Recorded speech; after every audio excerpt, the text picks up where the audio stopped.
જય શ્રી કૃષ્ણ. રાધે રાધે. મિત્રો, સ્વાગત છે તમારું આજના નવા વિડીયોમાં. મિત્રો, એવું માનવામાં આવે છે કે જે વ્યક્તિ પવિત્ર પુરુષોત્તમ માસમાં શ્રદ્ધાપૂર્વક વ્રત કરે છે, ઉપવાસ કરે છે, તેના જન્મ જન્માંતરના પાપો અને દુષ્કર્મો ભગવાનની કૃપાથી નાશ થાય છે. આ પુરુષોત્તમ મહિનાના સ્વામી સ્વયં શ્રી હરિ વિષ્ણુ છે.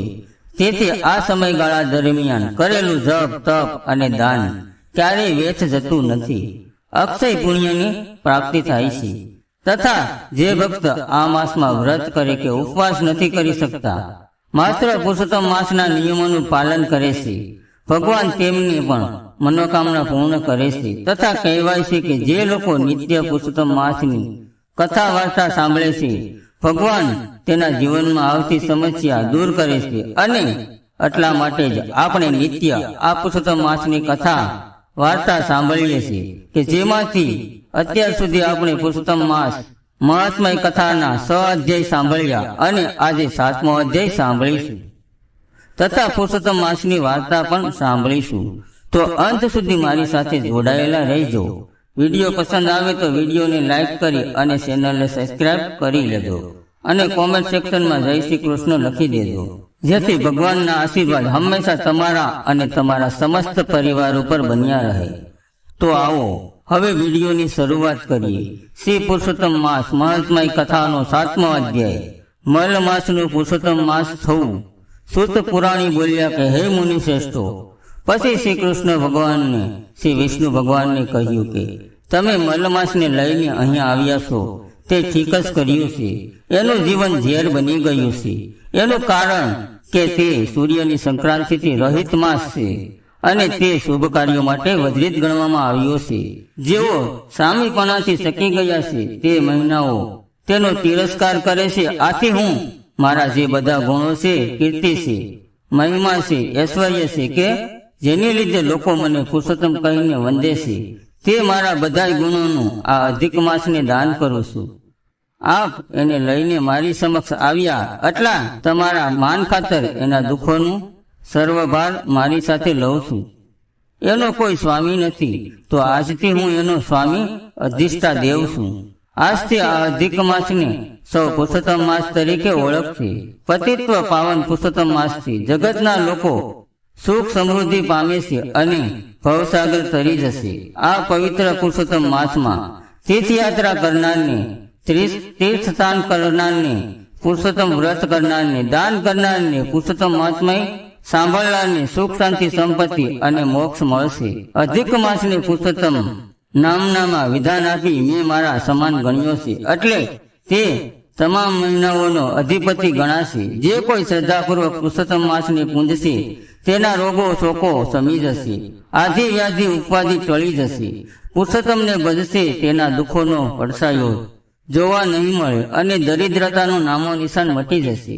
જે આ પુરુષોત્તમ માસનું વિધિપૂર્વક પૂજન કરે છે તેના સઘળા પાપો બળીને ભસ્મ થઈ જશે અને તે મને પામશે.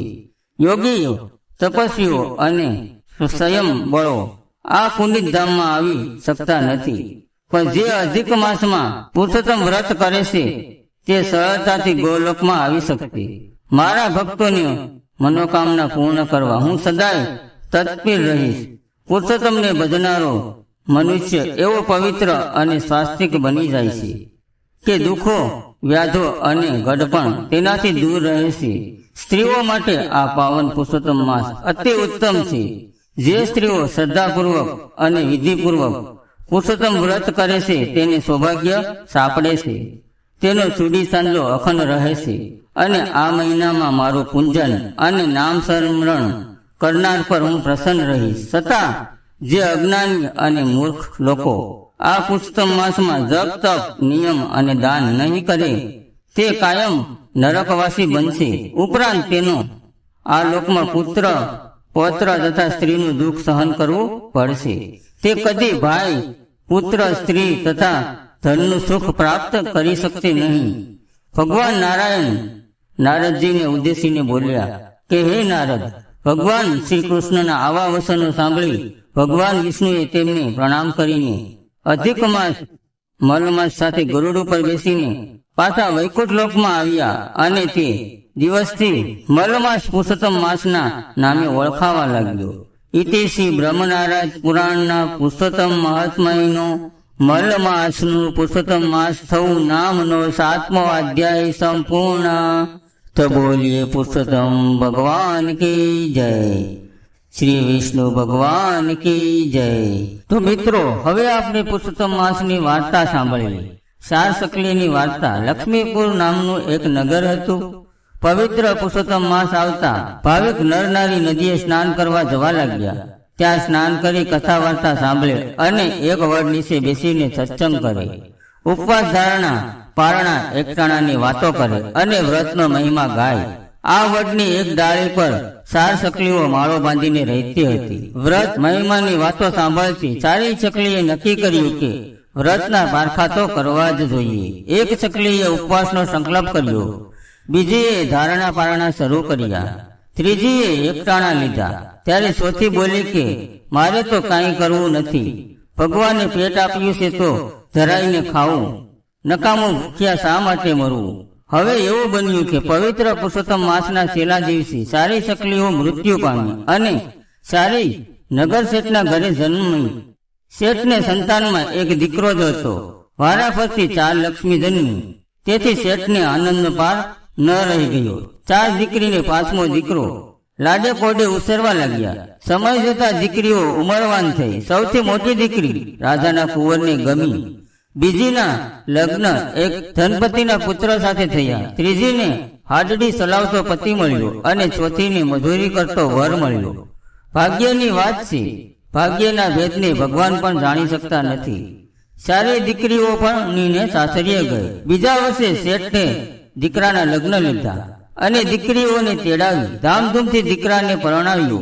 દીકરીઓને આગ્રહ કરીને રોકી અને પછી વિદાય વેળા આવી. મોટી દીકરીને 20 સોના મોર દીધું, બીજીને 15 સોના મોર દીધું, ત્રીજીને 10 સોના મોર અને ચોથી નાની દીકરીને એક જોડી કપડાં દીધા. ત્યારે નાની દીકરીની આંખમાં આંસુ આવી ગયા અને મોટી દીકરી નાનીના આંસુ રૂસતા પૂર્વજન્મની વાત યાદ કરાવી. નાનીએ તાત્કાલિક પુરુષોત્તમ વ્રત કરવાનો સંકલ્પ કર્યો અને પુરુષોત્તમ માસ આવતા પૂર્ણ શ્રદ્ધાથી વ્રત કર્યું. તો એ વ્રતના પુણ્યના પ્રભાવે અખૂટ સમૃદ્ધિ પ્રાપ્ત કરી. વ્રત ઉપવાસ જે કરે પામે સુખ અપાર કરે. ધારણા પારણા સુખ ભોગવે સંસાર એકટાણા. જે આદરે સમજે સદા સાર વ્રત નિયમ. જેના કરે સદાય હાહાકાર. હે પુણ્ય પુરુષોત્તમ પ્રભુ, જે શ્રદ્ધાથી તમારું વ્રત કરે, આ વિડીયો જુએ છે, સાંભળે છે, તેને તમે ફળજો, એવી જ તમારા શરણોમાં અમે પ્રાર્થના કરીએ છીએ. તો મિત્રો, આ વાર્તા ઉપરથી આપણને એ શીખ મળે છે કે આપણા વર્તમાન સુખ અને દુઃખ એ આપણા ભૂતકાળના કર્મોનું પરિણામ છે. એટલા માટે જો આપણે આપણું ભવિષ્ય સુધારવું હોય તો આપણે વર્તમાનમાં સારા કાર્યો કરીએ, ભગવાનના જપ તપ કરીએ, તો ભવિષ્યમાં અથવા તો આવતા જન્મમાં આપણને તેનું સારું ફળ અવશ્ય મળશે. તો બોલીએ પુરુષોત્તમ ભગવાન કી જય, શ્રી વિષ્ણુ ભગવાન કી જય. તો મિત્રો, આજે આપણે પુરુષોત્તમ માસ મહાત્મય કથાનો 7મો અધ્યાય સાંભળ્યો. આશા છે કે આપ સૌ લોકોએ સાંભળ્યો હશે અને આગળ પણ પુરુષોત્તમ માસના બાકીના અધ્યાય સાંભળશો. તો મિત્રો, આ વિડીયો પસંદ આવ્યો હોય તો લાઈક કરી તમારા મિત્રોને મોકલી દેજો અને અમારી ચેનલ ઉપર નવા હોય તો સબસ્ક્રાઇબ કરવાનું ભૂલતા નહીં, જેથી કરીને આવનારા અવનવા વિડીયો આપ સૌને મળતા રહે.